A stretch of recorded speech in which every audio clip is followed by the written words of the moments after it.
Dear gate students, gate 2027 ఫ్యామిలీకి అయితే welcome చెప్తున్నాను. ఈ రోజు నుంచే మరి 27th నుంచి అయితే మరి రిజిస్ట్రేషన్ స్టార్ట్ అయిందమ్మా. 27th నుంచి మనకి ఆల్మోస్ట్ ఆల్ ఈరోజు 27th కదా, 27th నుంచి మళ్ళీ ఆగస్టు 27th నుంచి సెప్టెంబర్ 27th వరకు అయితే రిజిస్ట్రేషన్ ప్రక్రియ ఆల్మోస్ట్ ఆల్ 1 month స్టార్ట్ అయిపోయింది. మరి రిజిస్ట్రేషన్ అయితే స్టార్ట్ చేసుకోండి.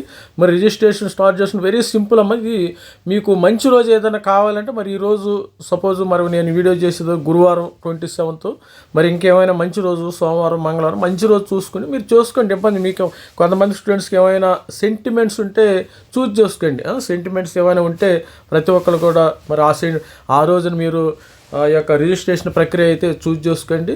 మరి 27th వరకు జరుగుతుంది. మరి 27th ఆగస్ట్ నుంచి అయితే స్టార్ట్ అవుతుంది ఈ ప్రక్రియ. 27th సెప్టెంబర్తో ముగుస్తుంది. మరి ఎక్స్టెండెడ్ డేట్ అక్టోబర్ 5th వరకు అయితే మరి ఈ ప్రక్రియ అయితే స్టార్ట్ అవుతుంది. కాబట్టి స్టూడెంట్స్ ప్రతి ఒక్కరు కూడా రిజిస్ట్రేషన్ స్టార్ట్ చేసుకోండి. మరి ఈ రోజు నుంచి మరి స్టార్ట్ అయిపోయింది కాబట్టి రేపు కానీ ఎల్లుండి కానీ మీ ఇష్టం, మీకు ఎప్పుడు కన్వీనియంట్ ఉంటే అప్పుడు రిజిస్ట్రేషన్ చేసుకోవచ్చు. రిజిస్ట్రేషన్ ఏ విధంగా చేసుకోవాలో కూడా ఇక్కడ మనకి లాస్ట్ మీరు గేట్ 2020 దీన్ని నేను లింక్లో కూడా ఇవ్వటం జరుగుతుంది, డిస్క్రిప్షన్లో కూడా ఇస్తానమ్మా. ఒకసారి చూద్దాం. ఇక్కడ లింక్లో మనం చివరికి వెళ్ళినప్పుడు స్టూడెంట్స్కి ఏంటంటే అప్లికేషన్ పోర్టల్ ఉన్నది, రిజిస్ట్రేషన్ అప్లికేషన్ పోర్టల్ ఉంది. ఈ అప్లికేషన్ పోర్టల్లోకి వెళితే మీరు రిజిస్ట్రేషన్ చేసుకోవచ్చు. తర్వాత ఎగ్జామినేషన్ సిటీస్, బ్రౌజ్ సిటీస్, అసలు ఎగ్జామినేషన్ ఎక్కడెక్కడ రాయాలో కూడా ఇక్కడ వీళ్ళు ఇవ్వటం అనేది జరిగింది. జోనల్ వైజ్గా కూడా వీళ్ళు ఇవ్వటం జరిగింది. నాకు తెలిసి Madras zone, we are belongs to the Madras zone. AP Telangana students వచ్చి మెడ్రాస్ జోన్లోకి వస్తారనుకుంటా. మెడ్రాస్ జోన్లో మెయిన్ వచ్చేది ఇవి వచ్చేది ఇది ఆంధ్రప్రదేశ్లో అమరావతి కానీ చీరాల, బాపట్ల, చిత్తూరు, గుంటూరు, కడప, నంద్యాల, నెల్లూరు, ఒంగోలు, ఈ తిరుపతి, ఇవి మెడ్రాస్ జోన్లో.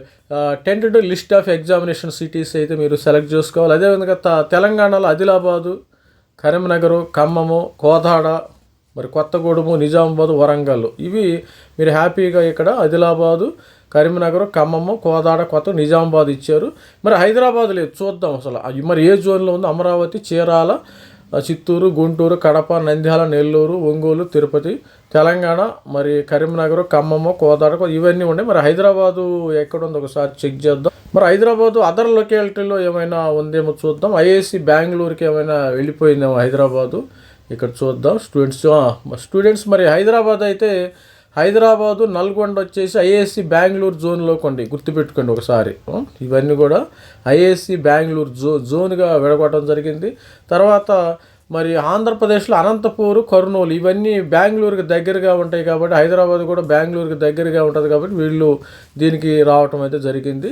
మరి ఐఏఎస్సి బెంగళూరు జోన్కి సంబంధించి ఆంధ్రప్రదేశ్లోని అనంతపూరు, కర్నూలు ఐఏఎస్సి బెంగళూరు జోను, తెలంగాణలోని హైదరాబాదు, నల్గొండ, హైదరాబాద్ సిటీ అండ్ నల్గొండ వచ్చేసి ఐఏఎస్సి బెంగళూరు జోన్కి అయితే వీళ్ళు అటాచ్ చేయటం అయితే జరిగింది. మరి అప్లై చేసుకునేటప్పుడు మనకి ఎగ్జామినేషన్ సిటీస్ కూడా ఒకసారి డిసైడ్ చేసుకోండి. ఎగ్జామినేషన్ సిటీస్ ఈ పాయింట్స్ గుర్తుపెట్టుకోవాలి. ఎగ్జామినేషన్ సిటీస్ డిసైడ్ చేసుకోండి. మరి తర్వాత మనము ఎన్ని పేపర్స్ రాయాలి గుర్తుపెట్టి ప్రతి ఒక్కరు 2 పేపర్స్ రాసుకోవచ్చు. నేను ఆల్రెడీ చెప్పాను స్టూడెంట్స్కి మినిమం 2 పేపర్స్ అయితే రాసుకోవచ్చు. 2 పేపర్లకు మీరు సపరేట్ ఎగ్జామినేషన్ ఫీజు అయితే కట్టవలసి ఉంది. ఒక్కొక్కరికి ఎస్సీ ఎస్టీ పిల్లలకి పేపర్కి 1000 రూపాయలు కట్టాలి. మరి ఓసీ పిల్లలకి పేపర్కి 2000 రూపాయలు కట్టాలి. ఇంకో 2 పేపర్లు అనుకోండి 1000 2K అవుతుంది. ఇక్కడ 2000 అయితే 4K అవుతుంది. ఇంటూ 2 = 4K అవుతుంది. 2 పేపర్లు అయితే రాసుకోవాలి. ఏ పేపర్ రాయాలి ఒక్కసారి చూద్దాం. చూసిన తర్వాత మనం అప్లికేషన్ పోర్టల్లోకి ఎట్లా వెళ్ళాలో దాని కూడా డీటెయిల్స్ చూద్దాం.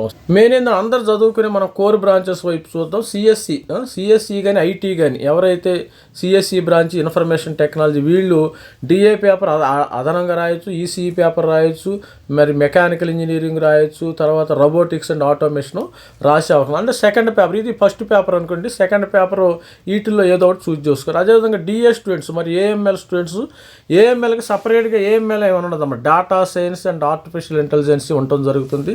డిఏ స్టూడెంట్స్ సిఎస్ పేపర్ రాయొచ్చు, ఈసీఈ, త్రిబుల్ ఈ విధంగా రోబోటిక్స్, ఆటోమేషన్ ఇవి రాయొచ్చు. ఇది ఫస్ట్ పేపర్ అనుకోండి. ఇది ఫస్ట్ పేపరు, ఇది రెండో పేపరు. అదేవిధంగా ఈసీ స్టూడెంట్స్కి ఇది first paper, EC second paper. మరి కంప్యూటర్ సైన్స్ కానీ, డిఏ కానీ, త్రిబుల్ ఈ కానీ, ఇన్స్ట్రుమెంటేషన్ కానీ సెకండ్ పేపర్ రాసుకోవచ్చు. అదేవిధంగా ఈ త్రిబుల్ ఈ స్టూడెంట్స్కి ఇది ఫస్ట్ పేపర్ అనుకోండి, ఫస్ట్ పేపర్లో త్రిబుల్ ఈ, తర్వాత సెకండ్ పేపర్ డిఏ రాసుకోవచ్చు, ఈసీ రాసుకోవచ్చు, ఇన్స్ట్రుమెంటేషన్ రాసుకోవచ్చు. మరి సాధారణంగా ఎక్కువగా రాసుకునేది ఏంటంటే, సపోజ్ ఈసీ స్టూడెంట్స్ ఉన్నారనుకో, ఎక్కువగా ఇన్స్ట్రుమెంటేషన్ రాసుకుంటే ఓకే అని నా పర్సనల్ ఒపీనియన్. ఎందుకంటే ఆల్మోస్ట్ ఆల్ సిలబస్ కూడా మ్యాచ్ అవుతుంది. మరి త్రిబుల్ ఈ స్టూడెంట్స్ ఉన్నారనుకో, ఇన్స్ట్రుమెంటేషన్ రాసుకోవచ్చు, సివిల్ కావాలంటే ఈసీ కూడా రాసుకోవచ్చు. త్రిబుల్ ఈ స్టూడెంట్స్ ఈసీ కూడా రాసుకోవచ్చు. మరి అదేవిధంగా ఇన్స్ట్రుమెంటేషన్ స్టూడెంట్స్ ఉన్నారనుకో, బయోమెడికల్ రాసుకోవచ్చు, ఈసీ అంటే ఇది ఫస్ట్ పేపర్. సాధ్యమైనంత వరకు ఇన్స్ట్రుమెంటేషన్ స్టూడెంట్ ఈసీ రాసుకోండి, మీకు మంచి అవకాశాలు రేపొద్దున విఎల్ఎస్ఐ కానీ వాటిల్లో కూడా అవకాశాలు వచ్చే అవకాశం ఉంది.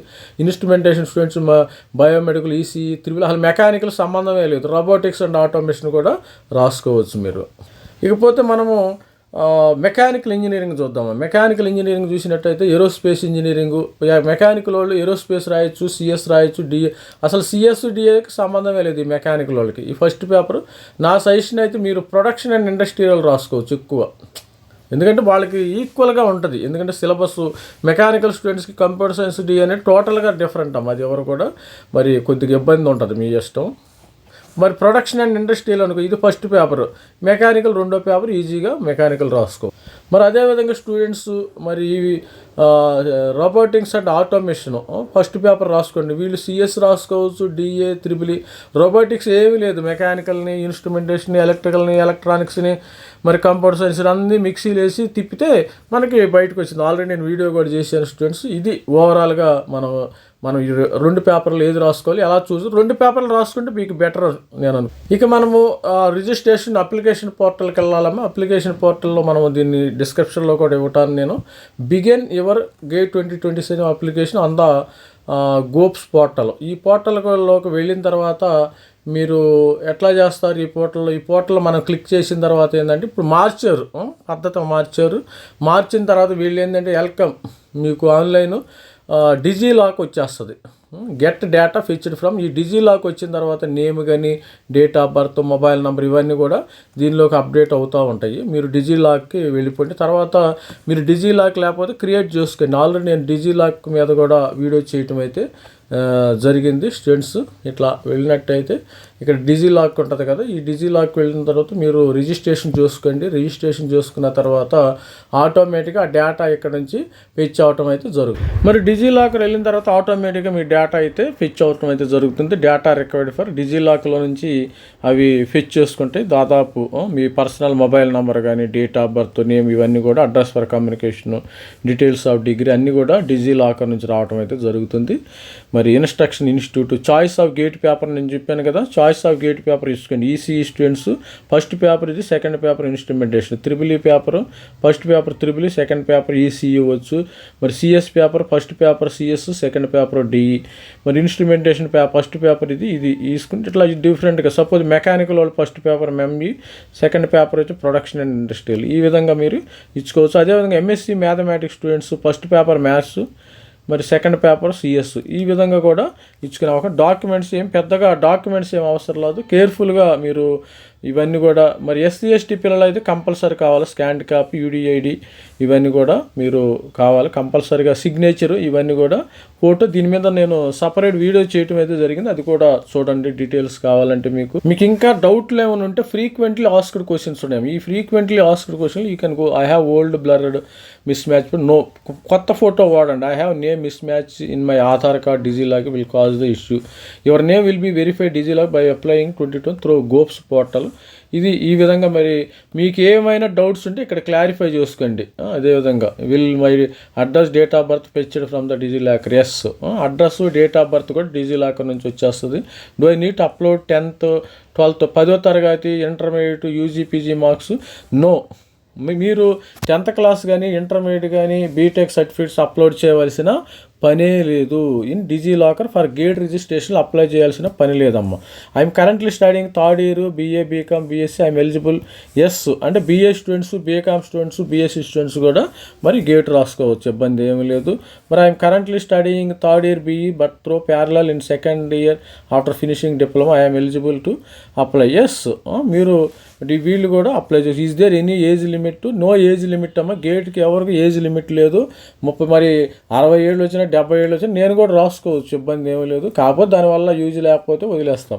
Are there any restrictions on number of times అంటే నో రిస్ట్రిక్షన్స్. ఎన్నిసార్లు 100 సార్లు కూడా రాసుకోవచ్చు. Can I appear any of the GATE 20? All the candidate free to choose అంటే 2 పేపర్స్ చూజ్ చేసుకోవచ్చు. నేను ఆల్రెడీ చెప్పాను. How do apply GATE? ఇది మనం అఫీషియల్ వెబ్సైట్కి వెళ్తే can I use 1 email address to multiple application forms? No. అది 1. తర్వాత do I need to fill the 2 papers separates? No అమ్మ. Do I need to fill the? No. అంటే ఇప్పుడు 2 పేపర్లకి separate registration చేసుకోవాలని అవసరం లేదు. దీన్ని 2 papers option must be selected based on single ఫామ్లోనే 2 ఆప్షన్స్ వచ్చేస్తాయి మీకు. Why do choose the 6 examination city అంటే 6 ఎగ్జామినేషన్ సిటీస్ చూజ్ చేసుకోవాలి minimum. Are the candidate most likely to. ఇప్పుడు హైదరాబాద్ ఉందనుకోండి, హైదరాబాద్ చుట్టూత ఈ హైదరాబాదు, నల్గొండ ఇవన్నీ కూడా చూజ్ చేసుకోవాలి. అదేవిధంగా ఆంధ్రప్రదేశ్ స్టూడెంట్స్ కూడా రకరకాలుగా చూజ్ చేసుకోవాలి. ఇది SC ST does NN needs to upload categories. SC ST students కంపల్సరీగా అప్లోడ్ చేయాలి. SC the categories are required to avail the construction fee application fee. ఎందుకంటే ఫీజు దానికి ప్రాబ్లం ఉంది కదా, అందుకని ఫీజెస్ ఎంత ఫీజు పే చేయాలి గుర్తుపెట్టుకోండి. ఇక్కడ ఫీజు పే చేయడం ఏంటంటే ఇక్కడ ఆల్మోస్ట్ ఇక్కడ ఉంది ఆల్రెడీ నేను చెప్పాను. 1000 రూపీస్. ఇది 1000 రూపీస్. SC ST పిల్లలు ఫీమేల్ గుర్తుపెట్టుకోండి. ఫీమేల్ ఏ కేటగిరీ అయినా, OBC అయినా, జనరల్ అయినా ఫీమేల్ SC ST 1000.